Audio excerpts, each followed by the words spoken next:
আসসালামু আলাইকুম ওয়া রাহমাতুল্লাহি ওয়া বারাকাতুহু। আলহামদুলিল্লাহ ইন্নাল হামদালিল্লাহি নাহমাদুহু ওয়া নাস্তাঈনুহু ওয়া নাস্তাগফিরুহু ওয়া নু'মিনু বিহি ওয়া নাতাওয়াক্কালু আলাইহি ওয়া নাউযু বিল্লাহি মিন শুরুরি আনফুসিনা ওয়া সাইয়্যাতি আ'মালিনা।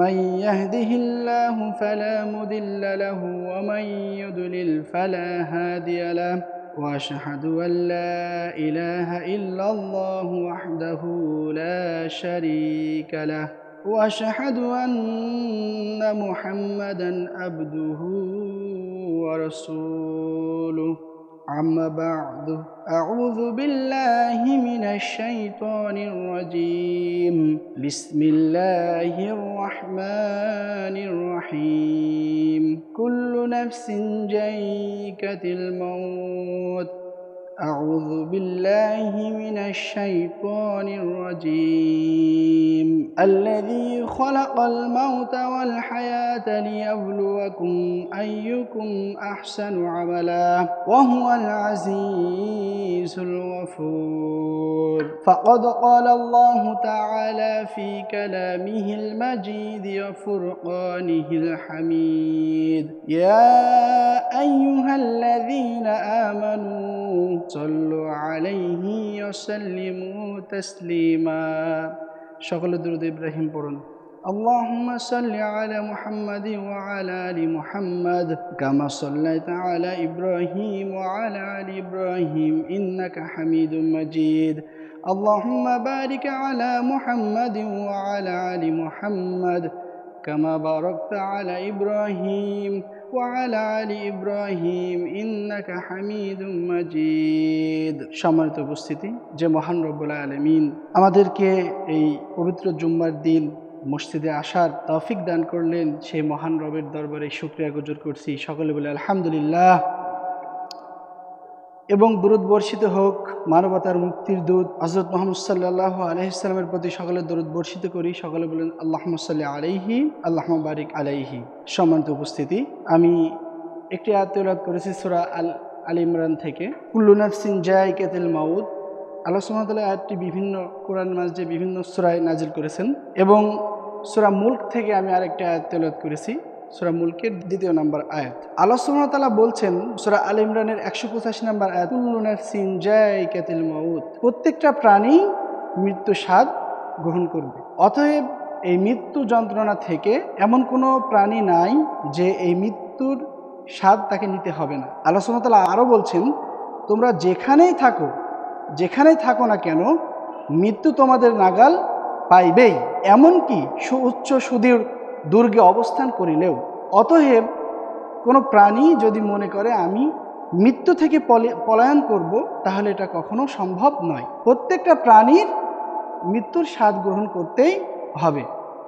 সম্মানিত উপস্থিতি, আমরা আল্লাহ সুবহানাহু ওয়া তাআলা সূরা 3 নম্বর আয়াতে বলছেন, লাকাদ খালাকনাল ইনসানা ফি আহসানি তাকওয়িম। আল্লাহ সুবহানাহু ওয়া তাআলা বলছেন, আমি মানুষকে সৃষ্টি করেছি সর্বোত্তম পন্থায়। এখানে সর্বোত্তম পন্থায় আল্লাহ সুবহানাহু ওয়া তাআলা মানুষকে সৃষ্টি করেছেন, এটা কেন বললেন? তার কারণ হলো আল্লাহ সুবহানাহু ওয়া তাআলা দুনিয়াতে সৃষ্টি করেছেন জিন এবং ইনসানকে শুধুমাত্র ইবাদত করার জন্য, আল্লাহ সুবহানাহু ওয়া তাআলার ইবাদত করার জন্য। আল্লাহ সুবহানাহু ওয়া তাআলা বলছেন, লাকাদ খালাকনাল ইনসানা ফি আহসানি তাকওয়িম। এবং জিন ইনসানের সাথে তুলনা করলেও মানুষ জিনের থেকে উত্তম। অতএব যত প্রাণী জগৎ যা কিছু আল্লাহ সৃষ্টি করেছে সব থেকে উত্তম হলো মানুষ। কিসের জন্য, কেন? প্রশ্ন আসে কি আসে না? এই মানুষ সর্বোত্তমভাবে আল্লাহ সুবহানাহু ওয়া তাআলা সৃষ্টি করেছে। তার 1 নম্বর কারণ হলো মানুষের যে বিবেক দিয়েছে, ইচ্ছা শক্তি দিয়েছে। কি দিয়েছে? মানুষকে আল্লাহ সুবহানাহু ওয়া তাআলা বিবেক দিয়েছেন, ইচ্ছা শক্তি দিয়েছেন এবং সর্বোত্তম সুন্দর আকৃতিতে গঠন করেছেন মানুষকে। মানুষের মতো সুন্দর আকৃতি আর কাউকে এত সুন্দর আকৃতি দিয়ে আর কাউকে এত উঁচুমুখী করে এত সুন্দরভাবে গঠন দিয়ে আর পৃথিবীতে কোনো প্রাণী আল্লাহ সুবহানাহু ওয়া তাআলা সৃষ্টি করেন নাই। এবং 1 নম্বর কারণ যেটা, যে মানুষকে বিবেক দিয়েছেন আল্লাহ সুবহানাহু ওয়া তাআলা। আপনি যদি আপনার বিবেককে খাটান কোনটা ভালো কোনটা মন্দ আপনি বুঝতে পারবেন। কিন্তু একটা পশু যখন, যদি আপনার ক্ষেত এবং আরেকজনের ক্ষেত থাকে, যদি পশুর মালিকটা আপনি হন, গবাদি পশুর মালিক ধরেন গরু, একটা গরুর মালিক আপনি, এই গরু যদি আপনি মাঠের ভিতরে নিয়ে রেখে দেন, আপনার ক্ষেত কোনটা এবং পরের ক্ষেত কোনটা কিন্তু সেটা বুঝতে পারবে না। এর এই বুদ্ধি আছে যে আমার খেতে হবে, পেট ভরাতে হবে, অতএব তার থেকেও খেতে পারে, আপনার থেকেও খেতে পারে, যার ফসলই হোক না কেন সে খেয়ে ফেলবে, যে এটা মালিকের, এটা খাবো না, আরেকজনটা খায়। এই বুদ্ধি কিন্তু গরু বা পশু পাখির নাই। মানুষের কিন্তু বুদ্ধি আছে। আল্লাহ সুবহানাহু ওয়া তাআলা মানুষকে উত্তম পন্থায় সৃষ্টি করেছেন, বিবেক দিয়েছেন, মানুষের বুদ্ধি আছে কোনটা ভালো কোনটা খারাপ। মানুষ যে মারা যাবে এটা কি মানুষ জানে কি জানে না? অতএব মানুষ দুনিয়ার বুকে কত অহংকারের সাথে চলাফেরা করে, কত দাম্ভিকতার সাথে চলাফেরা করে, বুক ফুলিয়ে চলাফেরা করে। সময়ত উপস্থিতি, মৃত্যু সম্পর্কিতই আজকে আমার আলোচনা। আপনি দুনিয়াতে অহংকারের সাথে দাম্ভিকতার সাথে বুক ফুলিয়ে চলাফেরা করছেন, আপনি অন্যের হককে, আপনি অন্যের জমিকে আত্মসাৎ করে রেখে দিচ্ছেন। পরকালের কথা, মৃত্যুর কথা আপনার স্মরণ নাই। আপনি আপন ভাইয়ের মাথায় আপনি লাঠি ছুটছেন এবং আপন ভাইয়ের সাথে সম্পর্ক আপনি নষ্ট করে ফেলছেন। আপনি দুনিয়াতে এত দাম্ভিকতার সাথে চলছেন, অহংকারের সাথে চলছেন যে মনে হচ্ছে আপনি কখনো মৃত্যুবরণ করবেন না। পরকালের কথা আপনার স্মরণ নাই, আপনি মরতে রাজি নয়। কিন্তু আল্লাহ সুবহানাহু ওয়া তাআলা কি বলছেন? যে মরণ আপনাকে পাকড়াও করবেই, আপনি যেখানে থাকেন, উচ্চ সুদীর দুর্গর্তে যেখানে আপনি থাকেন না কেন, আল্লাহ সুবহানাহু ওয়া তাআলা আপনাকে পাকড়াও করবেই। সম্মানিত উপস্থিতি, তাহলে আপনি একটু চিন্তা করে দেখেন যে মৃত্যু যখন আপনার আসবেই, মরা যখন আপনার লাগবেই, তাহলে একটা মানুষ যখন মারা যায়, তার যত অহংকারী থাক, যত দাম্ভিকতাই থাক না কেন, তার থেকে অসহায় আর কেউ থাকে না। আজকে আপনি আপনার শরীরকে এত যত্ন করছেন, আপনি প্রত্যেক দিন আপনার ত্বককে, আপনার দেহকে যত্ন করে পরিষ্কার পরিচ্ছন্ন করে আপনি পারফিউম মেরে মানুষের ভিতরে ঘুরে বেড়াচ্ছেন, ভালো ভালো দামি দামি পোশাক পরে আপনি মানুষের সামনে যাচ্ছেন। আপনার কি মাথায় কখনো এই চিন্তা আসছে না যে আমার রুহের যত্ন করার প্রয়োজন আছে, আমার পরকালের কথা চিন্তা করার প্রয়োজন আছে? আমি যে মারা যাব, আমি মারা গেলে আমার এই পোশাকগুলো আর কখনো আমার গায়ে পরাবে না। অতএব আমি মারা গেলে আমার শেষ গোসল দিয়ে বিদায় করে দেবে, আমার কোনো নতুন পোশাক, ডিজাইনের পোশাক পরাবে না। অতএব আমার হাতে যদি একটা আংটি থাকে সেটাও খুলে নেবে, আমার শরীরে যত দামি সম্পদই থাক না কেন সেটা খুলে নেবে। সম্মানিত উপস্থিতি, অবশ্যই আমাদেরকে মৃত্যুকে স্মরণ করতে হবে, মৃত্যুকে ভয় করতে হবে। আপনি যখন মারা যাবেন, মারা যাওয়ার আগেই আপনাকে সংশোধিত হতে হবে, সময় থাকতে আপনাকে সংশোধিত হতে হবে। কারণ মারা যাবার পরে আপনি আর কোনো আমল করতে পারবেন না। সদকা জারিয়ার 3টা লাইন আছে, আমি ওদিকে না যাই। এইগুলো ছাড়া আপনার কবরে কোনো সব পৌঁছাবে না, বরঞ্চ নিজের আমলটাই সব থেকে মূল্যায়ন, সব থেকে দামি। আপনি মারা গেলে আপনাকে কেউ আপনার নাম ধরে মিয়া, জর্দার, আপনার এগুলো যে নামের পদবি, এগুলো আর কেউ বলবে না। তখন আপনার নাম হবে লাশ। মসজিদের মাইকে ঘোষণা হবে অমুক মারা গেছে, তার লাশের জানাজা অমুক সময় হবে। তাহলে আপনার নাম হবে কি? লাশ। আপনি যখন মারা যাবেন তখন আপনার পরিচয়, মানুষ যে অমুক মারা গেছে, এই পরিচয়টা আর থাকবে না। অমুক বলে কেউ আপনার নাম বলে কেউ ডাকবে না, নামের পদবি ধরে কেউ ডাকবে না। সম্মানিত উপস্থিতি, অবশ্যই এই মৃত্যুকে আমাদেরকে বেশি বেশি স্মরণ করতে হবেই। আমাদের আয়েশা সিদ্দিকা রাদিয়াল্লাহু তাআলা আনহা থেকে একটি হাদিস, উম্মে আয়েশা রাদিয়াল্লাহু তাআলা আনহা বলেন, আমি রাসূলুল্লাহ সাল্লাল্লাহু আলাইহি সাল্লামকে মৃত্যুর অন্তিম সময়ে দেখেছি, তার পাশে পানির একটি পাত্র ছিল। তিনি বলছিলেন, হে আল্লাহ, মৃত্যুর যন্ত্রণা ও কষ্ট মোকাবেলায় আমাকে সাহায্য করুন। সহিহ মুসলিম 921 নম্বর হাদিস এবং সহিহ বুখারী 4447 নম্বর হাদিস। রাসূলুল্লাহ সাল্লাল্লাহু আলাইহি ওয়াসাল্লাম তিনি যদি মৃত্যুর ভয় করে থাকেন, তাহলে আমরা কি আমল করি, আমরা কিভাবে চলাফেরা করি পৃথিবীতে? আমাদেরকে কি মৃত্যুর ভয় করার প্রয়োজন নাই? সম্মানিত উপস্থিতি, রাসূলুল্লাহ সাল্লাল্লাহু আলাইহি ওয়াসাল্লাম যখন ইন্তেকাল করেন, আম্মাজান আয়েশা সিদ্দিকা রাদিয়াল্লাহু তাআলা আনহা বলছেন, এই সময়ও তিনি বলেছেন যে হে আল্লাহ, মৃত্যু যন্ত্রণা থেকে আমাকে আপনি হেফাজত করুন। অথচ আমরা এত দাম্ভিকতার সাথে দুনিয়াতে চলাফেরা করি, মানুষকে মানুষ মনে করি না। পথ চলতে একজন রিকশাওয়ালা যদি তার ন্যায্য ভাড়াটা চাই, তাকে আমরা সেই ভাড়াটা দিই না, তাকে আমরা একটা থাপ্পড় মেরে দিই, তার সাথে আমরা অহংকার করি। অথচ অহংকার, আল্লাহ সুবহানাহু ওয়া তাআলা অহংকারীদেরকে কি করে? ধ্বংস করে। সম্মানিত উপস্থিতি, আপনি যখন মারা যাবেন, মারা যাবার পরে আপনাকে গোসল দেওয়া হবে, কাফন পরানো হবে, এরপরে আপনাকে কবরের উদ্দেশ্যে নিয়ে যাওয়া হবে। একটু চিন্তা করে ভাবুন তো, আপনার সন্তান থাকবে, অবশ্যই তারা কান্না করবে, আপনার স্ত্রী কান্না করবে, আপনার মা কান্না করবে, আপনার বাবা কান্না করবে, আপনার বন্ধু হয়তো ক্ষণস্থায়ীভাবে কান্না করবে, আপনার প্রতিবেশী আপনার জন্য একটু অনুপ্রেরণার সাথে কান্না করবে, তারা মনে কষ্ট পাবে। কিন্তু আপনি যে এত দামি মানুষ ছিলেন দুনিয়ার বুকে, এত অহংকার ছিল, এত দাম্ভিকতা আপনার ছিল, এমন কোনো মানুষ আছে নাকি যে আপনাকে বলবে যে মানুষটা মারা গিয়েছে, মানুষটা এত দামি ছিল, এত সয় সম্পদ, গাড়ি বাড়ি টাকা পয়সা, এত কিছু, মানুষের এত সুন্দর চেহারা, মানুষটাকে আর মাটি দেওয়ার প্রয়োজন নেই, তাকে রেখে দেওয়া হোক? যখন আপনি মারা যাবেন আপনার কি এমন কথা কেউ বলবে এসে যে এই মানুষটাকে রাখা হোক? আপনার আপন পিতা যে আপনাকে লালিত পালিত করেছে, 20 বছর 30 বছর আপনার ঘরে বসিয়ে রেখে খাওয়া দাওয়া দিয়েছে, এই পিতাও আপনাকে বলবে আমার সন্তানকে তাড়াতাড়ি দাফন কাফনের ব্যবস্থা করা হোক? আপনার মা 10 মাস 10 দিন আপনার গর্ভে ধরে রেখেছে, আপনাকে পেটে রেখে আপনার মা ঠিক মতো ঘুমাতে পারেনি, এদিকে ওদিকে সে কষ্টের সাথে আপনাকে গর্ভে ধারণ করে রেখেছে, এই মাতা, এই মাও কি আপনাকে বলবে যে আমার সন্তান মারা গিয়েছে, আমার সন্তানকে আমি দাফন করব না, আমার বাড়িতে রেখে দাও? না, এ কথা বলবে না। আপনার মাও বলবে আমার সন্তানকে দ্রুত দাফন কাফনের ব্যবস্থা করো, তাকে কবরস্থানে দাফন করে এসো। আপনার প্রাণের স্ত্রী, সারাটা জীবন তার সাথে আপনি সংসার করেছেন, সুখ দুঃখের ঘটনা যার সাথে বলেছেন, সেও আপনার পাশে থাকবে না, সেও বলবে যে না, আমার স্বামীকে দ্রুত দাফন কাফন করার ব্যবস্থা করা হোক। সম্মানিত উপস্থিতি, আমরা কিসের অহংকার করে পৃথিবীতে চলাফেরা করি? আমরা কিসের দাম্ভিকতায় পৃথিবীতে চলাফেরা করি? আমরা মানুষকে মানুষ মনে করি না। আমাদের যে মরতে হবে, দুনিয়া ছেড়ে চলে যেতে হবে, এই চিন্তা ভাবনা আমরা করি না। কেন করি না? সম্মানিত উপস্থিতি, আপনার নিজের সন্তান, যাকে আপনি কখনো বাবা ছাড়া ডাকেন নাই, যার জুতা স্যান্ডেল, যার নতুন নতুন পোশাক পরিয়েছেন, যাকে আপনি নিজে না খেয়ে থেকে, যার যে সন্তানকে আপনি খাওয়িয়েছেন, আপনি নিজে ছিঁড়া জামা পরে থেকেছেন, তাও আপনার সন্তানকে আপনি কখনো কষ্টে থাকতে দেন নাই। সেই সন্তানকে আপনার জন্য মানুষের কাছে অনুনয় বিনয় করবে যে আমার পিতাকে মাটি দেওয়ার দরকার নেই, আমার পিতা আমাকে এত ভালোবাসতো, তাকে তুমি দুনিয়াতে রেখে দাও? না, তা করবে না।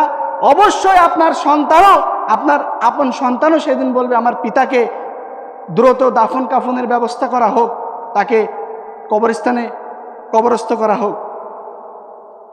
সম্মানিত উপস্থিতি, তাহলে আমরা বুঝতে পারলাম যে অবশ্যই আমাদেরকে মৃত্যুর স্বাদ গ্রহণ করতেই হবে, এবং যত আত্মীয়ই থাক, যত সম্পদ থাক, গাড়ি বাড়ি টাকা পয়সা ধন সম্পদ অর্থ যত কিছুই থাক না কেন, আমাদের এই সম্পদ সব কিছু ত্যাগ করে দুনিয়া ছেড়ে যেতেই হবে, আমাদেরকে কেউ রাখতে পারবে না।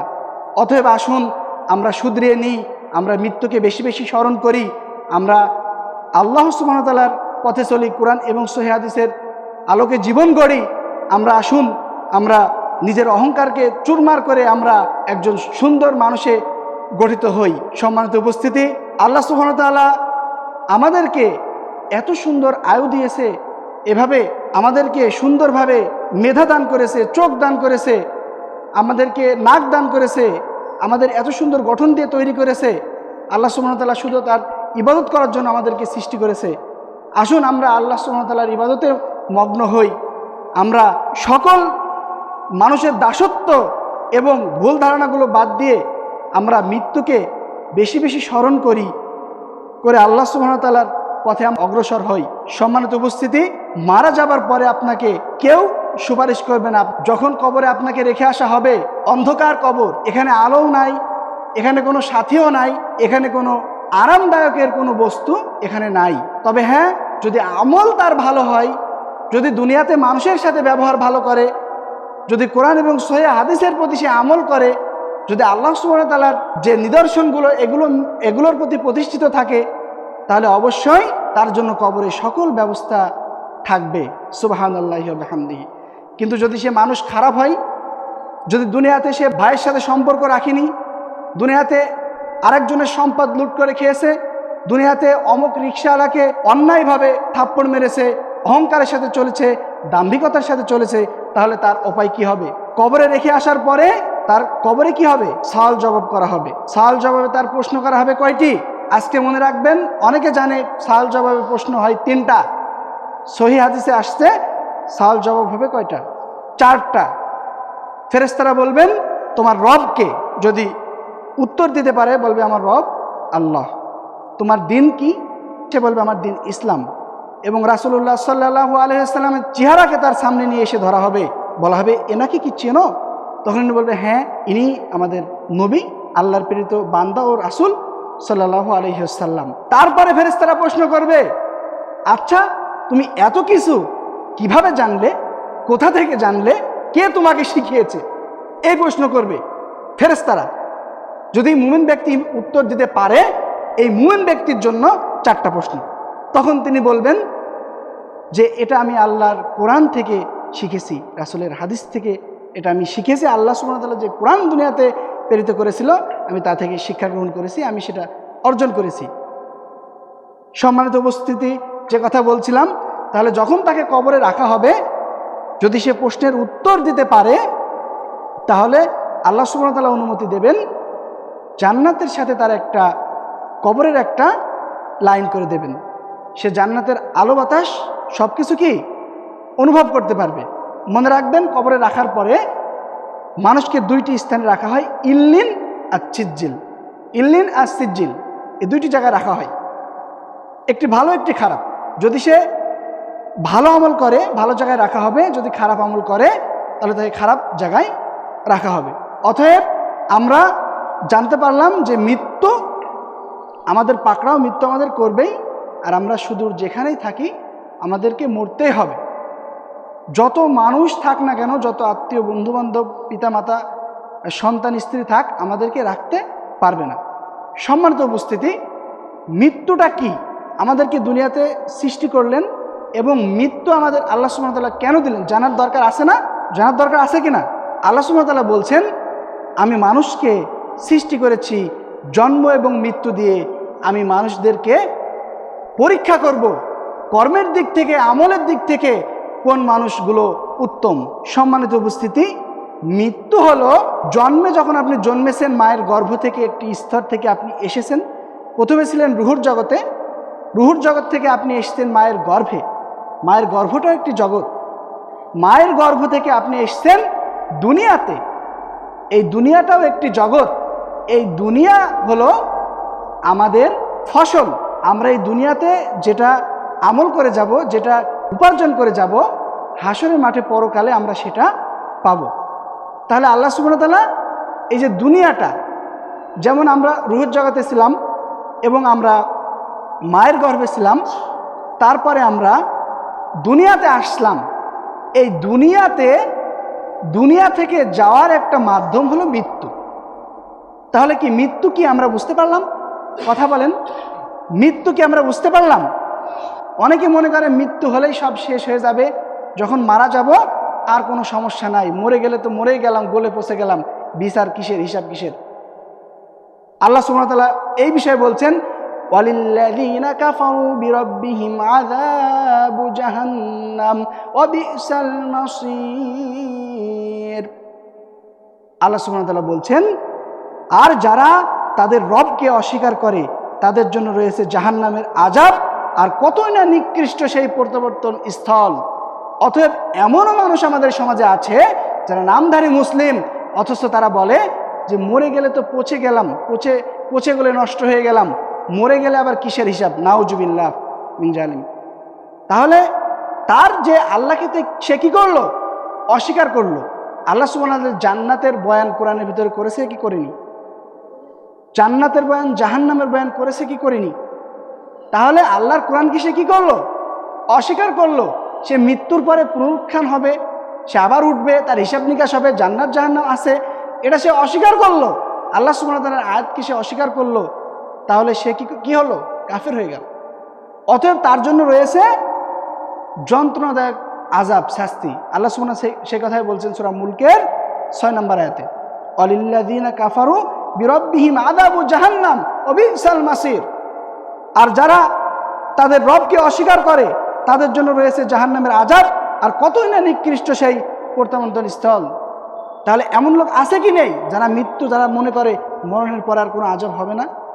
আছে কি নেই? আর অনেকে বিশ্বাস করে যে মৃত্যুর পরে কবর আছে এবং হাসর নাসর সবই আছে, এগুলো আমাদের আযাব হবে, আল্লাহ উঠাবে, অথচ মানে না। তাহলে যারা মানে না তাদের এই জানার কোনো লাভ আছে? যারা মানে না, জানে, জেনে মানে না, এর এর কপালেও কি দুঃখ আছে। তার কারণ সে জানে যে মারা গেলে কবরে সাল জবাব আছে, এরপরে আমার হাসর নাসর, জান্নাত জাহান্নাম, এগুলো জানার পরেও সে কি করে, সেগুলো মানে না। সম্মানিত উপস্থিতি, তাহলে আমরা যে কথাটা বলছিলাম যে মৃত্যু কি? মৃত্যু হলো ওই জিনিস, বৃহৎ জগৎ থেকে আমরা এসেছি মায়ের গর্ভে, এবং মায়ের গর্ভ থেকে আমরা দুনিয়াতে এসেছি। অনুরূপ মৃত্যু এমনই জিনিস, দুনিয়া থেকে আমাদের কি চলে যেতে হবে। আল্লাহ সুবহানাহু ওয়া তাআলা এজন্য বলছেন, আল্লাযী খালাকাল মাউতা ওয়াল হায়াতা লিয়াবলুয়াকুম আইয়ুকুম আহসানু আমালা ওয়া হুয়াল আজিজুল গফুর। যে আমি মানুষকে সৃষ্টি করেছি জন্ম এবং মৃত্যু দিয়ে তাদেরকে পরীক্ষা করে নেব। এবার আপনি যখন মারা যাবেন তখন আপনার কবরে রেখে আসা হবে। কবরের একটা আলাদা জগৎ আছে। এই জগৎটা, কবর, হাসর, মিজান, ফুলসিরাত, জান্নাত জাহান্নাম, এই জীবনটার শুরু আছে, শেষ নেই। আপনি রুহুর জগতে ছিলেন, এরপরে মায়ের গর্ভে এসেছেন। মায়ের গর্ভে কতদিন ছিলেন? সর্বোচ্চ 10 মাস 10 দিন, আল্লাহ যতদিন চেয়েছেন। তারপরে এর ভিতরে 10 মাস 10 দিনে এর ভিতরেই আল্লাহ সুবহানাহু ওয়া তাআলা রাখেন বেশিরভাগই। তাহলে দুনিয়াতেও কত বছর বাঁচবেন? রাসূল সাল্লাল্লাহু আলাইহি ওয়াসাল্লাম গড় আয়ের কথা কতদিন বলেছেন? 70 বছর। আর আল্লাহ সুবহানাহু ওয়া তাআলা যাকে ইচ্ছা করেন যতদিন বাঁচিয়ে রাখেন, কিন্তু মরা তো আমাদের লাগবেই, মরতে তো হবেই।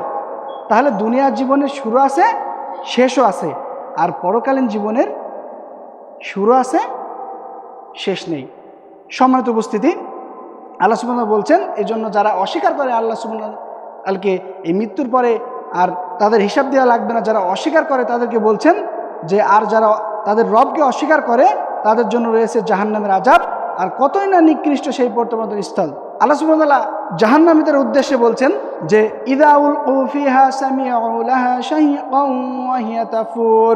যখন তাদেরকে তাতে নিক্ষেপ করা হবে, মানুষ যখন কবরে সাল জবাব দেওয়ার পরে যখন পুনরুত্থান হবে, এরপরে যখন হাসর হওয়ার পরে তার হাতে আমলনামা দেওয়া হবে। কি দেওয়া হবে?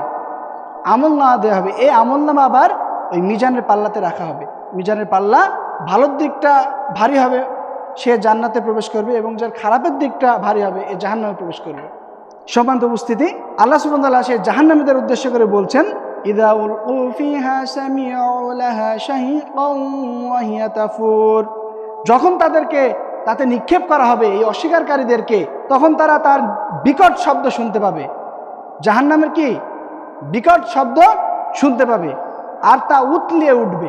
সম্মানিত উপস্থিতি, এবং আল্লাহ সুবহানাহু ওয়া তাআলা সূরা মুলকের 8 নম্বর আয়াতে বলছেন, তাকাদু তামাইয়াদু মিনাল গায়জ কুল্লামা উলকিয়া ফিহা ফাউজুন সাআলাহুম খাযানাতুহা আলাম ইয়াতিকুম নাযীর। জাহান্নাম ক্রোধে ছিন্ন ভিন্ন হবার উপক্রম হবে। যখনই তাতে কোনো দলকে নিক্ষেপ করা হবে, তখন প্রহরীরা তাদেরকে জিজ্ঞেস করবে, তোমাদের নিকট কি কোনো সতর্ককারী আসেনি? জাহান্নামের দিকে যখন ফেরেশতারা তাদেরকে ধাবিত করে নিয়ে যাবে, জাহান্নামে যখন তারা প্রবেশ করবে, এই জাহান্নামে যাওয়ার পূর্ব সময়ে জাহান্নামের দৌড়রক্ষী থাকবে। জাহান্নামের যিনি দৌড়রক্ষী থাকবে প্রধান, এর নাম কি আপনারা জানেন? এই ফেরেশতার নাম আব্দুল মালেক, যিনি কানেও শোনেন না, চোখেও দেখেন না, অন্তরে কোনো কিছু অনুভূতিও করেন না, এমন ফেরেশতা। তখন জাহান্নামের দৌড়রক্ষী জিজ্ঞাসা করবে জাহান্নামীদেরকে যে কি ব্যাপার, তোমাদের কাছে কি কোনো সতর্ককারী আসেনি? তোমরা আজকে জাহান্নামের দিকে কেন আসছো? তখন তিনি বলবেন, তখন জাহান্নামীরা বলবেন, ক্বালু বালা ক্বাদ জাআনা নাযীর ফাকাযযাবনা ওয়া কুলনা মা নাযালাল্লাহু মিন শাইইন ইন আনতুম ইল্লা ফি দালালিন কাবীর। তারা বলবে, হ্যাঁ, আমাদের নিকট সতর্ককারী এসেছিল, তখন আমরা তাদেরকে মিথ্যাবাদী আখ্যায়িত করেছিলাম এবং বলেছিলাম আল্লাহ কোনো কিছুই নাজিল করেননি, তোমরা তো ঘোর বিভ্রান্তিতে আছো। এখনো দুনিয়াতে অনেক মানুষ আছে যারা নামধারী মুসলিম, অথচ তাদের কাছে হাসর, কবর, ফুলসিরাত, মিজানের বিষয়ে বললে তারা অস্বীকার করে। তারা মৃত্যুকে স্বীকার করলেও মৃত্যুর পরে যে তারা পুনরুত্থিত হবে এটা তারা অবিশ্বাস করে। তারা বলে মরলে তো পচে গলে যাব, আবার এখানে হিসাব কখন, আল্লাহ আবার কিভাবে উঠাবে? সম্মানিত উপস্থিতি, তখন তাদের আর সময় থাকবে না, তখন তারা স্বীকৃত দিয়েও তাদের আর কোনো লাভ হবে না। তখন তারা আরও বলবেন, وقالوا لو كنا نسمع أو نعقل ما كنا في أصحاب السعير। আল্লাহ সুবহানাহু ওয়া তাআলা বলছেন, তখন তারা বলবেন, যদি আমরা শুনতাম অথবা বুঝতাম তাহলে আমাদের এই জ্বলন্ত আগুনে আজকে নিবেদিত হতে হতো না। অতএব সম্মানিত উপস্থিতি, আপনাদের কাছে আমার অনুরোধ থাকলো যে আমরা সবাই মৃত্যুকে বেশি বেশি স্মরণ করব, যাতে করে আমরা পরকালীনের কথা বেশি বেশি স্মরণ করব, যাতে করে আমাদের পরকাল জীবনটা কি হয়, সুন্দর হয়। সম্মানিত উপস্থিতি, প্রত্যেকটা মানুষই, প্রথম দিকে যে আমি আলোচনা করলাম, প্রত্যেকটা মানুষই মৃত্যুর স্বাদ কি গ্রহণ করবে, প্রত্যেকটা প্রাণী মৃত্যুর স্বাদ গ্রহণ করবে। মৃত্যু থেকে পালানোর কোনো উপায় নাই। এই যে আমাদের গ্রামে যে মানুষটা মারা গেল, আমরা কি জেনেছিলাম যে সে মারা যাবে? কি সেই কি জেনেছিল যে আমি মারা যাব, আজকে আমি মারা যাব? এই কথা কি সে জেনেছিল? মৃত্যু কার কখন আসে, কিভাবে আসে, কোথায় আসে, কখন আসে, এটা কেউ জানে না। অতএব আমাদেরকে মৃত্যুর কথা স্মরণ করতে হবে, পরকালের কথা স্মরণ করতে হবে, এবং আল্লাহ সুবহানাহু ওয়া তাআলা কোরআন এবং রাসূলুল্লাহ সাল্লাল্লাহু আলাইহি ওয়াসাল্লামের সহিহ হাদিস অনুযায়ী জীবনযাপন করতে হবে। আমরা সবাই রাজি তো? কোরআন এবং সহিহ হাদিস অনুযায়ী আমল করার জন্য আমরা রাজি তো? সম্মানিত উপস্থিতি, আল্লাহ সুবহানাহু ওয়া তাআলা আমাদেরকে মৃত্যুর কথা বেশি বেশি স্মরণ করার তৌফিক দান করুক। আমিন। আল্লাহ সুবহানাহু ওয়া তাআলা আমাদের পাপকে ক্ষমা করুক। আল্লাহ সুবহানাহু ওয়া তাআলা আমাদের যত বিপদ আপদ আছে এগুলো ক্ষমা করুক।